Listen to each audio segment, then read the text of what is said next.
بسم اللہ الرحمن الرحیم۔ تعزیت کا مسنون طریقہ کیا ہے؟ بہت سارے لوگ پوچھتے ہیں اور اس حوالے سے بہت سارے لوگ جو ہے وہ کئی قسم کی بدعات کا شکار ہیں، بلکہ خواص کا طبقہ بھی جو ہے وہ بدعات کا کچھ خواص کا طبقہ بھی بدعات کا شکار ہے۔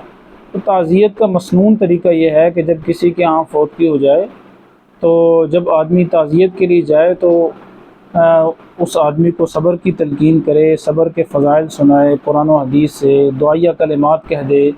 تو یہ بس تعزیت کا مسنون طریقہ ہے۔ تعزیت کا مطلب یہ ہے کہ اگلے آدمی کو تسلی دینا۔ اب ہمارے معاشرے میں یہ ہوتا ہے کہ جب تعزیت کرنے کے لیے لوگ جاتے ہیں، اور خاص کر کے جب عورتیں جاتی ہیں، تو بجائے اگلا جو آدمی ہے جس کے گھر فوتگی ہوئی ہے، جس کا بھائی بہن والد والدہ فوت ہوئی ہیں، دنیا سے چلے گئے ہیں، اس کو تسلی دینے کے رونا دھونا شروع ہو جاتا ہے، بڑے غم کے کلمات، اور پھر تصنع بناوٹ۔ کئی جگہوں پر تو ایسے ہوتا ہے کہ عورتیں جو بیان کرتی ہیں تصنع بناوٹ ایسی اختیار کرتی ہیں کہ اگلے آدمی جو ہے نا وہ اور پریشان ہو جاتا ہے۔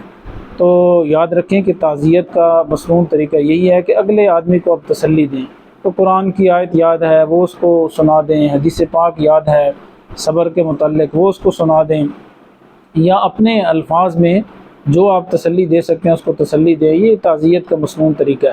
3 دن کے بعد تعزیت کرنا جو ہے وہ مکروہ تنزیہی ہے۔